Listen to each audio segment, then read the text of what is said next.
They laughed at first, not cruelly, not loudly, but with the quiet disbelief that cuts deeper than words. When he walked onto the America's Got Talent stage, there was nothing about him that screamed winner. No dramatic entrance, no confident swagger, just a nervous smile, slightly hunched shoulders, and eyes that looked like they had spent years being told to wait their turn. Even the judges exchanged quick glances, the kind that silently ask, "Is this going to be one of those auditions?" He introduced himself simply. No long backstory. No attempt to impress. When asked why he was there, he paused, swallowed hard, and said he wanted to prove something to himself more than anyone else. The audience nodded politely, but the energy in the room was flat. People had seen this before. Dreamers came and went on that stage every season, then it began. The first few seconds changed nothing. A few audience members shifted in their seats. Someone coughed. One judge leaned back, unconvinced. But then something happened, something impossible to plan. His voice steadied. His hands stopped shaking. And suddenly, the sound filling the theater wasn't ordinary anymore. It carried pain, hope, and a kind of honesty that felt almost uncomfortable, like overhearing someone's deepest truth. The laughter vanished. Phones went down. Voices lifted. Every note felt lived in, like it had been earned through years of being overlooked.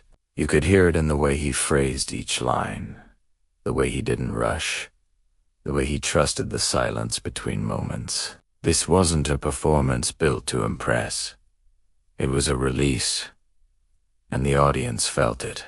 Halfway through, one judge sat forward. Another stopped taking notes. By the final seconds, the room was completely still. No whispers, no movement, just thousands of people holding their breath together. When the last note faded, there was a beat of silence. Then the explosion. The crowd rose to its feet as if pulled by the same invisible string. Cheers poured down from every corner of the theater. The man on stage looked stunned, like he had stepped into someone else's life by accident. His eyes filled, his mouth opened, but no words came out. The judges' reactions told the rest of the story. What began as skepticism turned into awe. One admitted they had misjudged him. Another said this was the kind of moment the show existed for. And then came the words that changed everything: yes, after yes, after yes. But the real victory didn't come that night. Week after week, he returned. Each time, the expectations grew heavier.